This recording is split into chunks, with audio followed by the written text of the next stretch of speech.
السلام علیکم ورحمۃ اللہ وبرکاتہ۔ اہل بیت اور صحابہ کرام رضوان اللہ اجمعین کے فضائل کتاب و سنت سے ثابت ہیں۔ کوئی شخص اگر اہل بیت سے یا صحابہ کرام رضوان اللہ اجمعین سے بغض رکھے تو یہ اس کے منافق ہونے کے لیے کافی ہے۔ اس کا دنیا میں بھی جو ہے وہ خسارے اور گھاٹے میں ہے، اور آخرت میں تو اس کا انجام برا ہے ہی۔ دو روایت بیان کی جاتی ہیں، ایک اہل بیت کی فضیلت میں اور ایک روایت جو ہے عثمان بن عفان رضی اللہ عنہ کی فضیلت میں بیان کی جاتی ہے، جو کہ روایت اللہ کے نبی صلی اللہ علیہ وسلم سے ثابت نہیں ہے۔ ان روایت کے بارے میں بتانا کہ یہ ثابت نہیں ہے، اس کا مقصد صرف یہ ہے کہ کسی ایسی بات کی نسبت اللہ کے نبی صلی اللہ علیہ وسلم کی طرف نہ کی جائے جو اللہ کے نبی صلی اللہ علیہ وسلم کے کلمات نہیں ہیں، ورنہ اہل بیت کے فضائل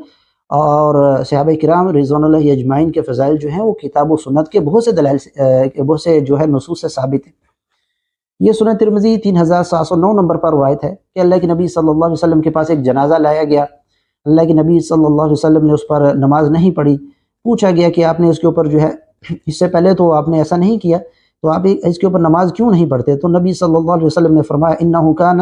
یبغض عثمان، یہ عثمان رضی اللہ عنہ کے ساتھ جو ہے وہ بغض رکھتا تھا، فابغضہ اللہ، اللہ نے اسے مبغوض کر دیا۔ یہ سنن ترمذی 3709 نمبر روایت ہے۔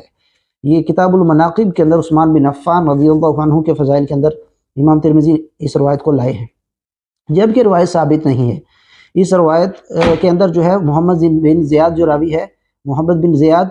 اس کے بارے میں امام ترمذی نے اسی روایت کے نیچے لکھ دیا ہے کہ محمد بن زیاد جو راوی ہے وہ ضعیف فی الحدیث جدا، وہ حدیث میں بہت ہی ضعیف راوی ہے۔ اس کے علاوہ بعض ائمہ حدیث نے اس کی طرف جو ہے وہ کذب یعنی روایتیں گڑھنے کا جو ہے الزام وہ بھی رکھا ہے، اس لیے شیخ زبیر رحمہ اللہ نے اس روایت کو موضوع یعنی جھوٹی روایت قرار دیا ہے۔ سلسلہ احادیث ضعیفہ میں شیخ البانی رحمہ اللہ نے بھی اس روایت کو موضوع روایت یعنی جھوٹی روایت قرار دیا ہے۔ ایک محمد بن زیاد جو ہیں وہ ابو ہریرہ رضی اللہ عنہ سے روایت کرتے ہیں، بصری ہیں، وہ ثقہ ہیں۔ امام ترمذی رحمہ اللہ نے دونوں میں فرق بھی کیا ہے اس روایت کے نیچے۔ ایک محمد بن زیاد جو ہیں وہ ثقہ ہیں، دوسرے یہ جو روایت بیان کرنے والا ہے محمد بن زیاد، یہ حدیث میں بہت ہی ضعیف راوی ہے، بعض نے اس کی طرف جھوٹ یعنی روایتیں گڑھنے کا الزام بھی اس کی طرف یعنی اس کی نسبت بھی کی ہے، لہذا یہ روایت ثابت نہیں ہے۔ ایک تو یہ روایت ہو گئی۔ اس روایت کے بارے میں ابو حاتم الرازی رحمہ اللہ نے العلل کے اندر عبد الرحمن بن ابو حاتم الرازی جو ہیں انہوں نے اپنے والد ابو حاتم الرازی رحمہ اللہ سے سوال کیا اسی روایت کے بارے میں، انہوں نے کہا کہ ھذا حدیث منکر، یہ منکر روایت ہے، یعنی یہ روایت ثابت نہیں ہے، منکر روایت ہے۔ یہ العلل کے اندر 1087 نمبر پر آپ دیکھ سکتے ہیں۔ اور اسی طریقے سے دوسری روایت جو بیان کی جاتی ہے وہ آپ سن لیں، بیان کرنے والا اس کو بیان کر رہا ہے، پہلے آپ سن لیں تاکہ کوئی یہ نہ کہے کہ بھئی یہ روایتیں کون بیان کرتا ہے، آپ اپنے سے ہی یعنی کہتے جا رہے ہیں، ایسا نہیں ہے۔ یہ روایت بھی ایک بیان کرنے والے نے بیان کی ہے، آپ اس کو سن سکتے ہیں۔ پھر المستدرک الحاکم میں صحیح سند کے ساتھ حدیث ہے انٹرنیشنل نمبر کے مطابق 4712 کہ نبی علیہ السلام نے فرمایا اگر کوئی شخص پوری زندگی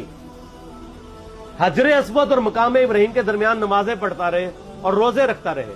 اور قیامت والے دن اللہ سے اس حال میں ملاقات کرے کہ ہم اہل بیت کا بغض اس کے دل میں ہوا تو اللہ اسے ضرور دوزخ میں داخل کرے گا۔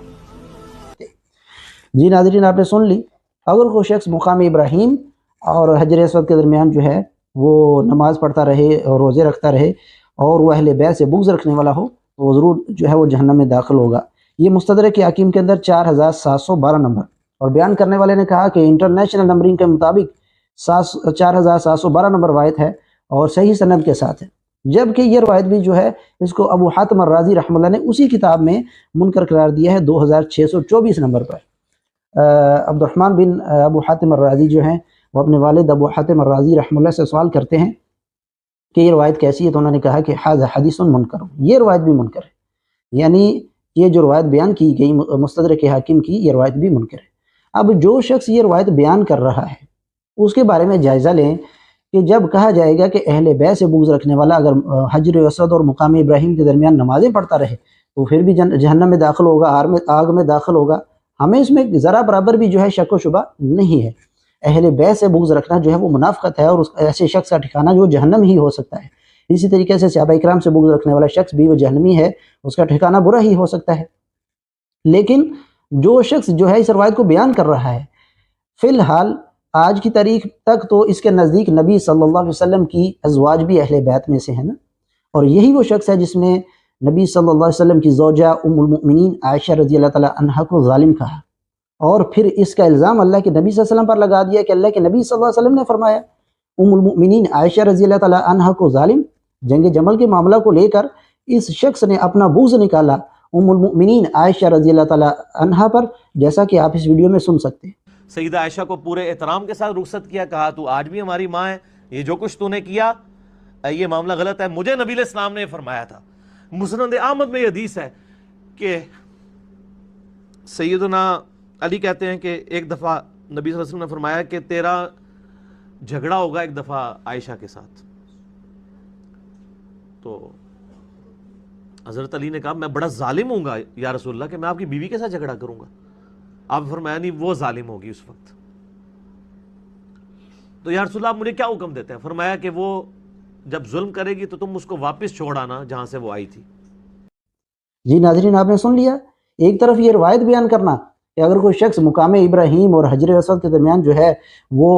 نماز پڑھتا رہے اور روزے رکھتا رہے تو پھر کیا ہوگا، وہ اہل بیت سے بغض بھی رکھے تو وہ جہنم میں داخل ہوگا، اور دوسری طرف خود ام المؤمنین عائشہ رضی اللہ تعالیٰ عنہ کو ظالم کہنا، کیا یہ محبت کی نشانی ہے یا بغض کی نشانی ہے؟ یہ بغض کی نشانی ہے، یہ منافقت ہے۔ ہمیں میں نے اس روایت کی صرف جو ہے اس کی صحت پر بات کی ہے کہ یہ دونوں روایت ثابت نہیں ہیں۔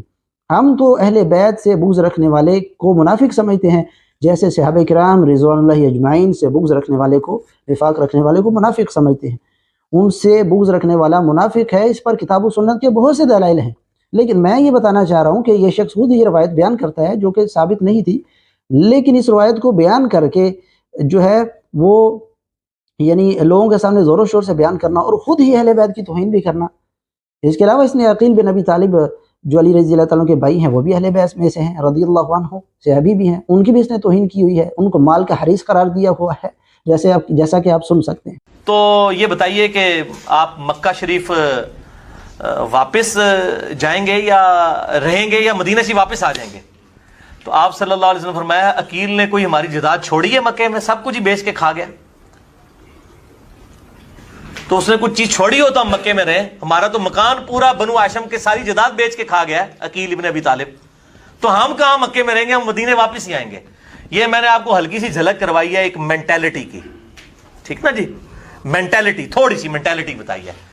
تو جی ناظرین، ایک طرف ام المؤمنین عائشہ رضی اللہ تعالیٰ عنہ کی بھی توہین کرنا، وہ بھی اہل بیت میں سے ہیں قرآنی حکم کے مطابق، انما یرید اللہ لیذہب عنکم الرجس اہل البیت ویطہرکم تطہیرا۔ ایک طرف تو قرآنی حکم کے مطابق نبی صلی اللہ علیہ وسلم کی ازواج جو ہیں وہ اولین اہل بیت ہیں، تو ان کے بارے میں اس نے ان کو ظالم قرار دیا ہے، اور ابھی تک کسی قسم کا واضح الفاظ میں رجوع بھی ریکارڈ نہیں کروایا۔ اور دوسری طرف علی رضی اللہ تعالیٰ عنہ کے ہی بھائی عقیل بن ابی طالب رضی اللہ عنہ کو اس نے کہا مال کا حریص، سب کچھ بیچ کے کھا گیا ہے، جبکہ کسی روایت میں ایسے الفاظ موجود نہیں تھے، اور وہ جو انہوں نے بیچا تھا وہ ان کا حق تھا، اور انہوں نے اپنی ہی ملکیت کو بیچا اور خرچ کر لیا، لیکن اس نے وہاں سے کہا کہ یہ مینٹیلٹی بتا رہا ہوں، اور یہ اس کا ہمیشہ یہ منافقانہ رویہ رہا ہے، یہ چاہے کسی کی بھی توہین کرے، ام المؤمنین عائشہ رضی اللہ تعالیٰ عنہ کی توہین کرے، عمر بن عاص رضی اللہ تعالیٰ عنہ کی توہین کرے، یا معاویہ رضی اللہ تعالیٰ عنہ کی توہین کرے، یا جیسا اس نے عقیل بن ابی طالب رضی اللہ عنہ کی توہین کی اور کہا کہ میں صرف مینٹیلٹی بتا رہا ہوں، میں تو ان کا احترام کرتا ہوں، رضی اللہ عنہ کہتا ہوں، میں تو صرف ان کی ذہنیت، مینٹیلٹی کس کو کہتے ہیں، میں ان کی ذہنیت بتا رہا ہوں۔ یعنی یہ اہل بیت کے فرد عقیل بن ابی طالب رضی اللہ عنہ کی مینٹیلٹی بتائے گا، یہ شخص منافق آدمی جو ہے یہ ان کی مینٹیلٹی اور ذہنیت بتائے گا کہ وہ مال کو بیچ کر کھانے والے تھے۔ عقیل بن ابی طالب رضی اللہ عنہ، اہل بیت ایسے تھے، مال کی حریص سے، نعوذ باللہ من ذالک۔ تو یہ شخص اپنے ہی فتوے کے مطابق، ہم کسی کی جنت اور جہنم کا فیصلہ نہیں کرتے، لیکن بقول اس کے دل میں اہل بیت کا بغض ہوگا، وہ پکا جو ہے جہنم کے اندر داخل ہوگا اور وہ آگ میں داخل ہوگا۔ اس کے اپنے ہی فتوے کے مطابق اس کی اپنی آخرت جو ہے وہ برباد ہے۔ اس کو چاہیے کہ اپنے جو ہے وہ اقوال پر، اپنے منہ سے نکلنے والی باتوں پر یہ غور کرے۔ کوئی بھی جملہ زبان سے نہیں نکلتا، لیکن اس کو فرشتے جو ہیں پکڑنے والے موجود ہیں۔ ما یلفظ من قول الا لدیہ رقیب عتید، جو جملہ زبان سے نکلتا ہے اس کو فرشتے جو ہیں پکڑنے والے موجود ہیں، اس کو محفوظ کر لیتے ہیں۔